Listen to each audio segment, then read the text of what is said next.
welcome back to my channel. If you're new here, my name is Michaela. As you can see by the title of this video, we are reading some reviews of my favorite books. I'm not doing all of my favorite books, but these books will be 4 stars and above. Let's just jump right into it. Disclaimer, I am in no way trying to make fun of anybody's reviews. Everybody's opinions are their own. If you don't like a book, that's totally fine. If you absolutely love a book, amazing. Not every book is for every person.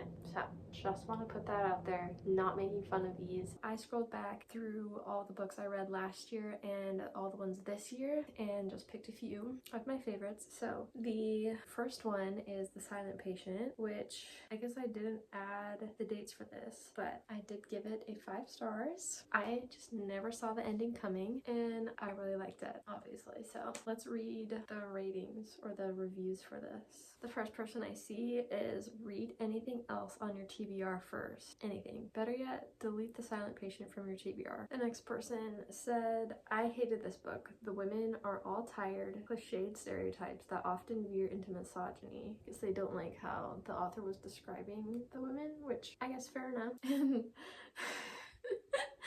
Someone rated 1 star, not silent enough. That's hilarious. Someone else said, isn't it strange that we immensely love and hate a book at the same time? They rated it 1 star. Guess they hated it. Someone else said, I can't even give this half a star, which on Fable you can.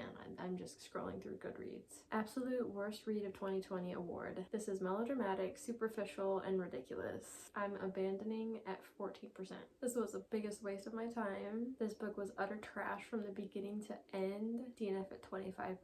An easy read and quite possibly the stupidest waste of my time. Some men can't write women for the life of them. And then someone rated it 1 star and then just did a bunch of trigger warnings. Okay, let's move on. So the next one is A Court of Mist and Fury, which I really like this one, but you can't do half stars, but it's a 4.5.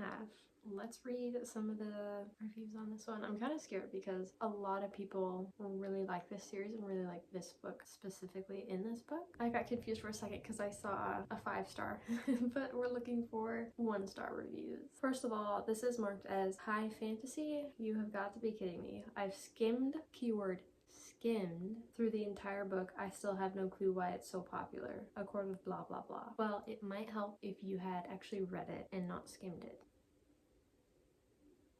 Okay. Someone rated it 1 star and just said, just what I expected. So then, why did you even go into the book? Character, 1 star. Plot, 1 star. Prose, 1.5 stars. World, 1.5 stars. Overall, 1 star. Okay, you could have just said 1 star. Okay. A fitting end would have been this book in a grave, DNF'd at 14%. This series doesn't just romanticize abuse, it glorifies it. This was indeed one of the worst books I've ever, and I mean ever, read in my whole entire exhaustive life. Truly. I'm so sorry that you did not like it. I am very proud to announce that my desire to read overhyped YA/BookTok fantasy romance era is officially over. Yeah, I guess it's probably best to just stick to the books that you know that you will like. But it doesn't hurt to venture out. Okay, the next one I have is Queen of Shadows, which I rated this a 4 stars. I don't know if it's my favorite one out of the whole series. I really want to do a reread and then finally decide which one is my favorite. Here is Queen of Shadows 1 star reviews. I want to unread this book. I can't support an author who destroyed her characters and her series for the sake of a ship. I can't support an author who expects me to believe in the dumb excuses she wrote. Okay, so this review has spoilers in it, so I'm glad that I didn't continue reading it, but I agree with what she said about Arabin, because I also thought that as well. I didn't think he was that careless. Since I get madder every time I think about this, I'm bumping it down from a 2 to a 1. Maybe it's higher than you think if you keep thinking about it. What I do with my 5 stars, I think about them a lot. Girl, bye, I roared as I climbed atop my wyvern and left the TOG fandom. Oh, you're funny. No, DNF at 33%. I could write about how Selena, quite possibly, is the most annoying character I've ever had the displeasure of reading about. Okay, the next book I have is 1,000 Boy Kisses. I rated this a 5 stars. I read this 4/17 of 2023 to 4/19 2023. This story was sweet and beautiful. I couldn't stop crying at the end, and I remember this vividly because I was awake at 2 a.m. when I finished this. This was bad, poorly written. The story was horribly executed. It was meant to be intense and heart-wrenching, but I felt nothing other than pure annoyance. I wanted the main characters to just shut up. If I had a nickel for every time I wanted to DNF this book, I'd have 1,000 nickels in my jar. It took me forever to finish this book. Needless to say, I didn't like it at all. It tried too hard to be a tearjerker. Well, I cried, so... DNF, I should really start reading spoilers before I start the book. But this is Tilly Cole, so I just one-clicked it without thinking. I read this one last month but forgot to write a review. Basically, it was cheesy and I was cringing a lot while reading. I didn't want to hear or read the name Poppyman for the rest of my life again. I wish I could purge this book from my mind. Romance? Babe, this is straight up horror. Probably the most boring and abject read of this year. What's horror about it? I thought it was cute. Okay, we'll move along. The next one I have is Divine Rivals. This one is so good. And Ruthless Vows, also so good. I have the two of them right here. I'm kind of scared for this one because it's gonna hurt my feelings. Okay, we go on the 2-star. Let's mix it up a little bit. So much potential wasted. This book literally takes place in the middle of a war with gods, and all we get is a magical typewriter and a bland rivals to lovers romance. Maybe I should have picked the author's other book. I would like to introduce a new concept to this book, world building, because evidently the author has never encountered such a thing. I think that's not the whole point of the first one. The second one is a lot more to it. Someone said, maybe I'm the problem. Someone said, where was the chemistry? I really thought this book was good until it wasn't. The first 20% of it, I thought it was kind of boring. And they were just, oh no, my rival who is kind of hot is going to steal my promotion and I hate him, but also I want us to be friends. This Irish girl is so confused about her feelings that it gave me a headache. But then she left and I really started to enjoy the book. I felt like the story was getting somewhere and this Roman boy started to be really interesting. And I thought, wow, this is going to be a 4 or 5 stars. But then the garden scene happened. Aww. You know, that lovey-dovey scene? It felt like a surprise pregnancy trope for me and I wanted to burn the book, but I read it on my phone. So yeah. I mean, I understand all the tomorrow is not guaranteed, let's live it all today, but it still didn't feel right. It felt so forced for me and my enjoyment for this book and my heart died because I really wanted to like it. Alright. Some books just aren't for ya. Okay, I want to do Iron Flame next. Let's do a couple of 3-star because I want to mix it up a little bit. I thought the first half of this book was close to unbearable and the second half was riveting. Why an editor didn't suggest shaving off 100 or so pages of this book, I do not know. It could be quite easy. Just get rid of the constant repetitions. I was so close to skimming during the first half, but I have to say I thought the book went on to redeem itself a lot in the second half. The politics and magic of this world are surprisingly quite interesting when they manage to rear their head in between Violet and Xaden's theatrics. Yarros developed side characters further, and I really came to love the camaraderie between Violet, Rye, Sawyer, and Rydok, as well as the developing relationships and tensions with new characters. I love the voices of the dragons. Okay, I feel like we should do 1 stars because that felt good. Like they liked it, so we need to do a couple things. 0 out of 5 stars. You thought Fourth Wing was bad? Oh, child. Goodreads has been real finicky about reviews recently, so I'll only be speaking on the book. Remember how Fourth Wing had one of the most idiotic and juvenile writing styles in any adult fantasy book ever? Imagine that, but now in a world where editing was never invented. I will say, I feel like she was pushed to come out with this book a lot sooner, and that's probably why we didn't get the sprayed edges on it like we did with Fourth Wing. So I feel like it could have been a little bit more polished, and then both of these would have had the same dragons to it. Should I do a reread of these? I feel like I should before Onyx Storm comes out. That could be a really fun idea. The conflict seems too complicated. The author tries too hard to paint it black and white. I think we need to remember that there are always 2 sides to the story. DNF at page 125. If you decided not to read this book, you are missing nothing. Somehow Violet had time to shave while at war. I mean, you have time to go to the bathroom, so not gonna lie, this one made me embarrassed that I liked the first book. I will be taking no questions at this time. Thank you. Oh, that's so funny. Binding 13, and my review was a 5-star with no way it ends like that. So let's get into it. Jumping right into the 1-star. Worst $6 I've ever spent in my life. Reading this book was the equivalent to ripping out each individual hair on my head. I can't believe I actually avoided every spoiler on this book, like the plague, thinking this series was going to be a banger. And all that hard work for nothing. Wattpad. I'm so sorry for ever comparing this book to you. I've read books on Wattpad a million times better than whatever I just read. Honestly, I sometimes felt like that, but it's not always about the writing style and how developed the characters or the world is. Sometimes it's purely for the experience of it all and how you connect with it. DNF at page 231. I went into this book hoping for a fun time and not take it too seriously, but it was just too horrendous. Okay, I'm sorry that anybody gave you the idea that this was going to be very cutesy and a light fluffy thing. They definitely do not hold light and fluffy. These are tough topics in some of them. I guess in all of them there's a tough topic, so trigger warnings before you go into it. It's not light and fluffy, it's not cute. There are cute moments, but it's not going to be all rainbows and unicorns. Someone just said, there's no way y'all like this. Well, some people rave about it, so I could make a drinking game of how many times A, Shannon's called tiny, B, Johnny talks about his injury, but I die of alcohol poisoning. That is true. There's a lot to talk about both of those things. Too much probably, but I think it's funny. DNF at 10. I've seen this book all over TikTok and no one mentioned this is a romance between a 15 and 17-year-old. I get the ick reading any book with underage characters if the book is considered adult romance. Also, the cover is so misleading that you're going to put naked people on the cover for a 15 and 18-year-old FMC and a 17-year-old MMC? Wait.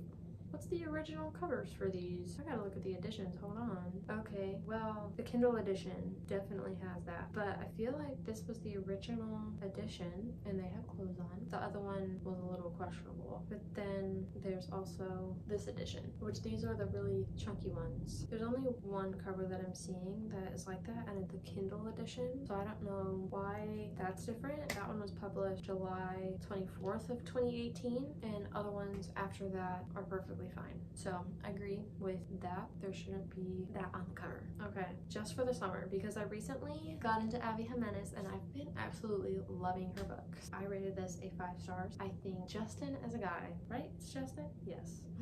The whole thing about having a Reddit thread about his curse of how women date him and then they break up and then they find they're happily ever after. And then the girl, she has the same thing. What's her name? Emma? She has the same thing. Like, guys date her and then they go off and find their wives. They get together and try to see if the curse is broken. And this guy, he has to take care of his younger siblings. So he has a lot on his plate, a lot of responsibilities, and he does it all. I enjoyed that. Everybody needed therapy. And I think some people can agree that everybody could go to therapy. DNF 30%, insta-love, bland storyline, and no romance. Yawn. How the same woman wrote yours truly, I'll never know. I don't think Abby Jimenez wrote this book. How is this the same author that wrote yours truly and Part of Your World?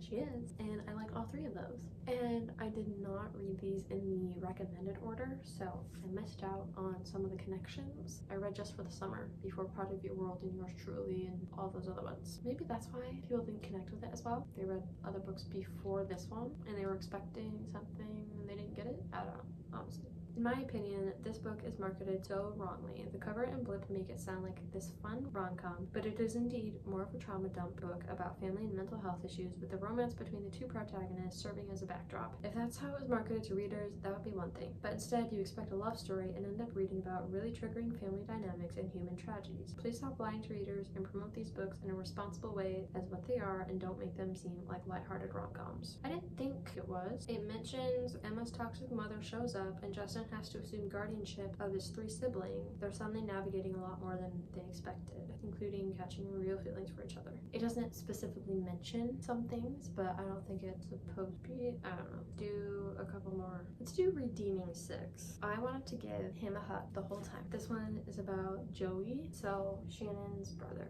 I really wasn't too enthusiastic about saving 6, and my issues with that book carried over to the second book and probably multiplied by like 2. This This duet really would have benefited from being set post K-13. The timeline, plot, and pacing is atrocious, and the sheer length of these books is unreasonable. LOL, you don't need to have multiple scenes that all serve the same purpose. It should be called Ruining Six. Let's preach about double standards while writing, guess what? Double standard. Oh, Eva's character was just not it. Comparing trauma, not it. Eva's dependency and her only caring about Joey, not it. The specific trope, not it. The continuous use of stud and queen, not it. Overall boring and so many unnecessary scenes. Someone says, this book simply doesn't exist. I only know Binding of Keeping 13. Okay, yours truly, which I gave 5 stars. I told you guys, I'm really liking Abby Jimenez. I tried so hard to like this because it has great reviews, but I just couldn't. DNF at 30%, and to be honest, I had to push myself to get that far. The amount of times anxiety was mentioned in this book was giving me anxiety. The severity of the MMC anxiety made him not attractive. He needs serious therapy before getting into a relationship. Maybe he gets this later in the book. Couldn't get far enough to know. Oh.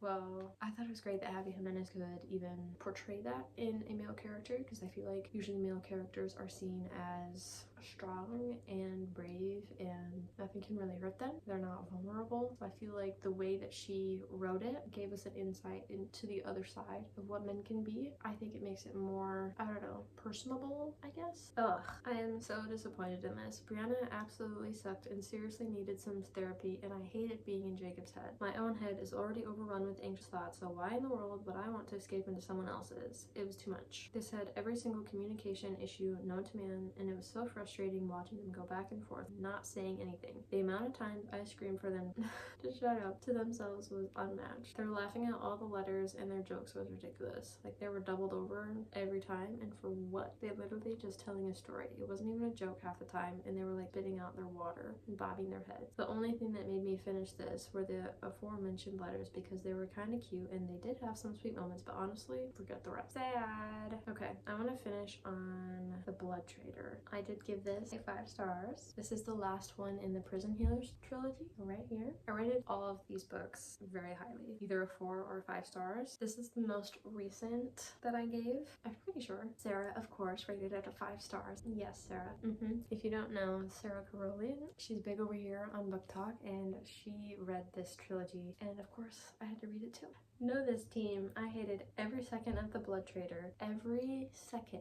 Why did I read all 3 books in this trilogy, you may ask? Beats me. What can I say? I'm a complex individual. Honey, if you don't like the book, you don't have to continue the series. Hear me. If you don't like the book, you don't have to continue the series. Yeah, I should have stopped with book 1. I have seldom been so disappointed by series. The FMC barely shows any backbone throughout the series. Granted, this story is about her reclaiming all herself. Not sure why I persisted with this one. It was underwhelming. The plot felt heavily borrowed from other media and books of the same genre, and a lot of it hinged on antagonists becoming friends or allies being conveniently hidden to get Kiva out of whatever situation she ended up in. Prison Healer, 4 stars. The Gilded Cage, 4.5.